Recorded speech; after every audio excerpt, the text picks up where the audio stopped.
11:35 AM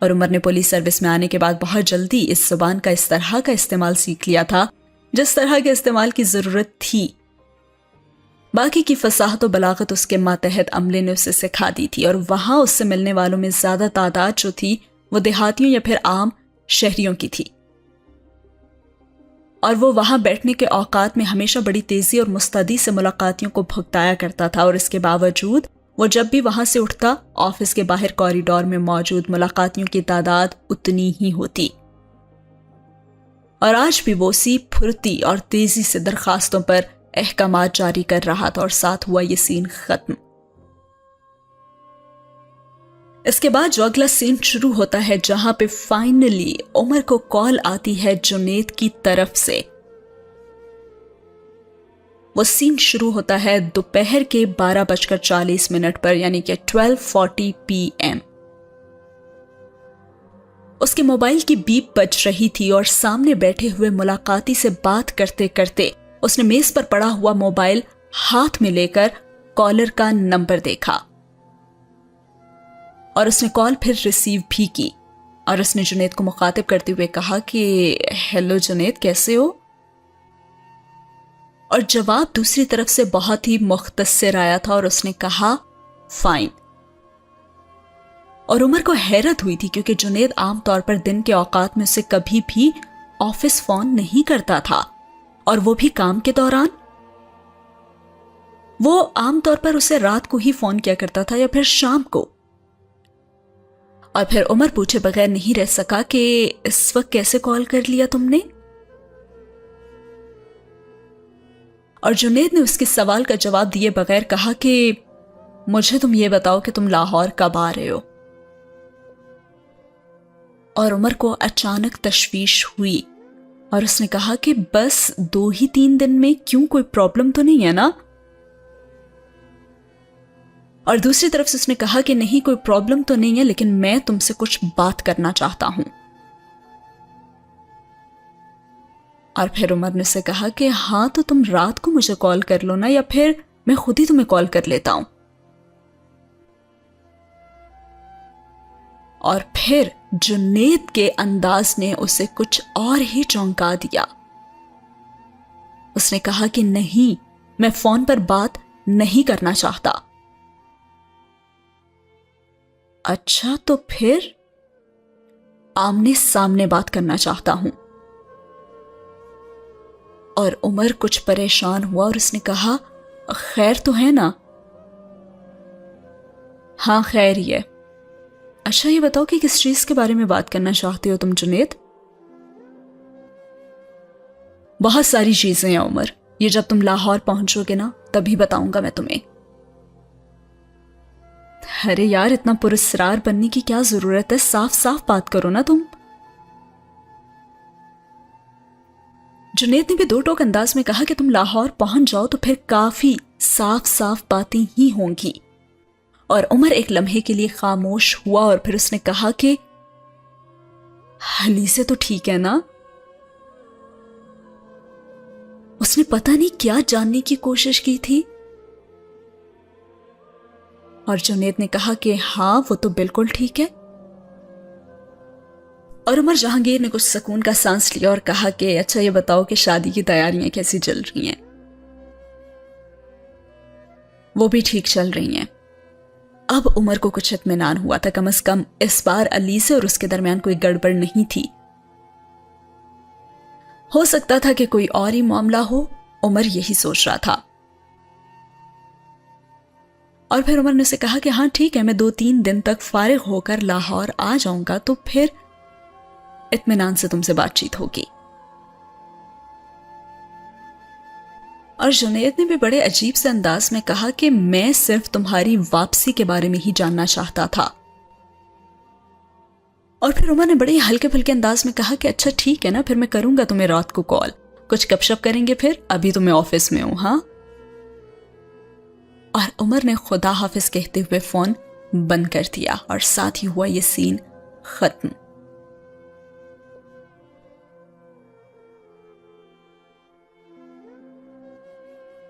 اس کے بعد جو اگلا سین شروع ہوتا ہے وہ ہوتا ہے 1:20 پر 1:20 PM۔ عمر کے سامنے کرسی پر بیٹھے ہوتے ہیں سیشن جج رضوان قریشی اور وہ عمر سے کہتے ہیں کہ میں چائے پینے آیا ہوں آپ کے ساتھ۔ وہ بھی کچھ دیر پہلے اس کے کمرے میں آیا تھا اور اس کا آفس عمر کے آفس سے کچھ ہی فاصلے پر تھا اور وہ وقتاً فوقتاً عمر کے دفتر میں آتا جاتا رہتا تھا۔ دونوں چائے اکثر ہی ساتھ پیتے تھے اور عمر نے اس کی بات کے جواب میں کچھ بھی کہنے کے بجائے گھنٹی بجا کر چائے لانے کے لیے کہا، اور پھر عمر نے رضوان قریشی سے کہا کہ چلیں آج آخری بار آپ کو چائے پلوا دیتے ہیں، اس کے بعد تو پھر موقع نہیں آئے گا نا۔ اور رضوان قریشی نے کہا کہ کیوں، ابھی تو آپ چند دن اور ہیں نا یہاں؟ ہاں ہوں، لیکن یہاں کچہری میں آج میرا آخری دن ہے، پرسوں سے سعود ہمدانی چارج لے رہے ہیں اور کل میں یہاں نہیں ہوں گا۔ عمر نے تفصیل بتائی اور پھر سیشن جج رضوان قریشی نے کہا کہ بہت اچھا وقت گزرا عمر جہانگیر صاحب آپ کے ساتھ، اچھی گپ شپ ہو جاتی تھی۔ اور عمر نے بھی مسکراتے ہوئے کہا کہ ہاں مگر 10-15 ہی منٹ کی۔ اور رضوان قریشی بھی مسکرایا، چلیں 10-15 منٹ کی صحیح لیکن اچھا ٹائم گزرا تھا۔ اور عمر نے سر ہلاتے ہوئے ٹیبل پر پڑی ہوئی چیزوں کو سمیٹنا شروع کر دیا اور کہا اس میں تو واقعی کوئی شک نہیں ہے۔ پھر رضوان قریشی نے اسے آفر کی کہ لاہور جانے سے پہلے میری طرف ایک چکر لگائے نا، کھانا کھاتے ہیں اکٹھے۔ جس کے جواب میں عمر جہانگیر نے کہا کہ ضرور، کیوں نہیں، مگر کھانا کھانا ذرا سا مشکل ہے، ان 2-3 دنوں کے لیے تو خاصی کمٹمنٹس ہو ہی چکی ہیں میری، لیکن جو کچھ آفیشل فیئر ویل اور ڈنرز ہو رہے ہیں اس میں تو آپ بھی انوائٹڈ ہوں گے نا، تو اکٹھا کھانے کا تو موقع مل ہی جائے گا۔ لیکن آفیشل ڈنر میں اور گھر پر ہونے والی دعوت میں بڑا فرق ہوتا ہے۔ ہاں لیکن پھر کبھی سے رضوان صاحب، بعد میں ملاقات تو ہوتی رہے گی آپ سے، عمر نے کہا۔ اور رضوان قریشی نے یاد دہانی کروائی کہ کہاں میل ملاقات رہے گی، آپ تو فوری چھٹی پر بیرون ملک جا رہے ہیں نا؟ جی لیکن آتا جاتا رہوں گا میں، اور پھر دوبارہ جوائن بھی تو کرنا ہے نا میں نے۔ ہاں لیکن تب کیا پتا ہم کہاں ہوں گے اور آپ کہاں ہوں گے؟ اور عمر نے اس کے جواب میں کہا کہ جہاں بھی ہوں گا میں آپ سے رابطہ رکھوں گا۔ اور اگلے ہی 15 منٹ میں اس نے رضوان قریشی کے ساتھ چائے اور سگریٹ پیتے ہوئے گزارے، اور پھر رضوان قریشی بڑی ہی گرم جوشی کے ساتھ اس سے مل کر آفس سے نکل گیا۔ اور اس کے جانے کے بعد عمر نے اگلے 15 منٹ وہاں موجود عملے کے ساتھ الوداعی بات چیت کی،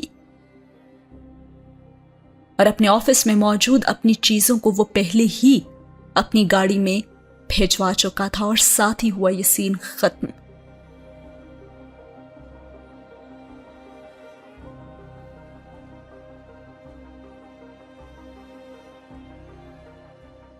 اور اگلا سین جو کہ اس چیپٹر کا آخری سین ہے وہ ہوتا ہے شروع 1:50 پر۔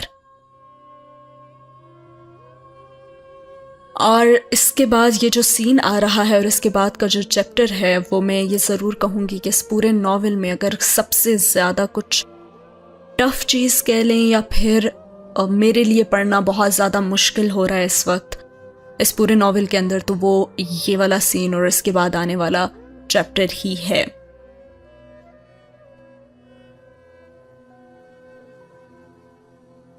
آئی ڈونٹ نو کہ اس میں جو کچھ لکھا ہے، جو ڈائلاگس ہیں، جو کیفیت ہے یا جو چیزیں ہیں، میں ان کو پراپرلی جسٹیفائی کر بھی پاؤں گی یا نہیں، مگر ان الفاظ کو پڑھنا اور ان کو بیان کرنا واقعی بہت زیادہ مشکل ہے اس وقت میرے لیے۔ بٹ میں پوری کوشش کرتی ہوں کہ بغیر بریک کیے اور پراپرلی میں پڑھ سکوں، کیونکہ اگر یہ آپ کسی بک میں بھی اگر پڑھ رہے ہو نا تو بھی آپ کنٹینیو نہیں رکھ پاؤ گے، آپ کے لیے بہت مشکل ہو جائے گا صرف ان الفاظ کو دیکھنا اور پڑھنا، اور ان کو ڈیلیور کرنا اس وقت پڑھنا میرے لیے بہت مشکل ہے، لیکن میں کوشش کرتی ہوں۔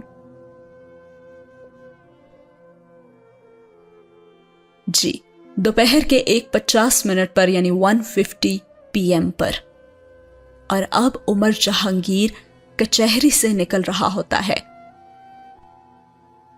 کچہری میں موجود تمام لوگوں کے مسائل حل کر کے اور وہاں پہ موجود اپنے عملے سے الوداعی بات چیت کر کے اور اپنے کچھ دوستوں کے ساتھ مل کر وہ اب جا رہا ہے۔ آخری سین میں کچہری میں موجود اپنے آفس سے نکل کر وہ دوبارہ اپنی گاڑی میں آ بیٹھا تھا اور وہاں پہ اس کا ڈرائیور جبار پہلے سے موجود تھا۔ جبار گاڑی چلاتے ہوئے دوبارہ اسے مین روڈ پر لے آیا اور عمر نے ایک بار پھر سن گلاسز لگا لیے تھے۔ عمر نے جبار سے پوچھا کہ کیا کار سروس کروا لی تم نے میری؟ اور اس نے کہا کہ جی سر، میں کروا کر گھر چھوڑ آیا ہوں۔ اچھا، تو کسی خرابی وغیرہ کے بارے میں کہا تو نہیں نا میکینک نے؟ نہیں سر، گاڑی تو بالکل ٹھیک ہے، اس نے چیک کی تھی اچھی طرح۔ اور اس نے سر ہلاتے ہوئے باہر دیکھنا شروع کر دیا اور پھر اچانک ایک خیال آنے پر اس نے کہا کہ راستے میں سے سگریٹ کا پیک لے لینا، اور ڈرائیور نے جی سر کہتے ہوئے گاڑی چلائی۔ چند منٹوں کے بعد اس نے راستے میں نظر آنے والی ایک مارکیٹ کے سامنے پارکنگ میں گاڑی روک دی اور کچھ بھی کہے بغیر گاڑی سے اتر گیا۔ وہ عمر کے لیے اکثر اسی مارکیٹ کی ایک شاپ سے سگریٹ خریدا کرتا تھا۔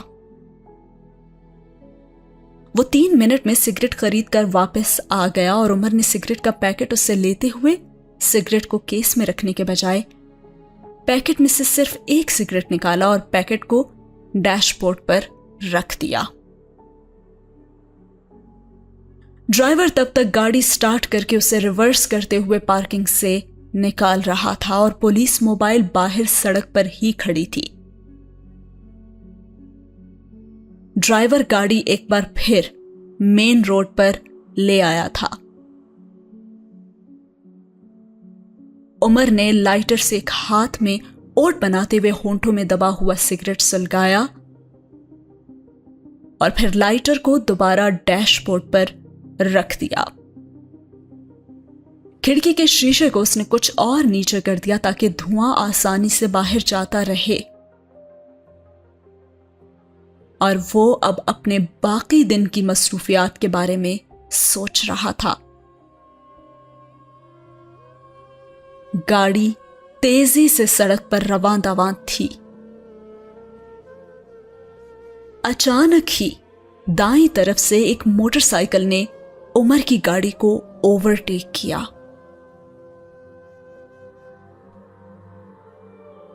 موٹر سائیکل پر موجود 2 آدمیوں میں سے پیچھے بیٹھے ہوئے شخص نے اپنے جسم کے گرد چادر لپیٹی ہوئی تھی۔ عمر کی گاڑی میں موجود گارڈز ہاتھ میں پکڑے ہتھیار لے کر یکدم چوکنا ہوتے ہوئے اوورٹیک کرتے ہوئے اس موٹر سائیکل کو دیکھنے لگے اور سگریٹ پیتے ہوئے عمر نے بھی ونڈ سکرین سے آگے نکلتی ہوئی اس موٹر سائیکل کو دیکھا۔ موٹر سائیکل پر بیٹھے داڑھی والے نوجوان لڑکوں میں سے کسی نے عمر کی گاڑی کی طرف نہیں دیکھا تھا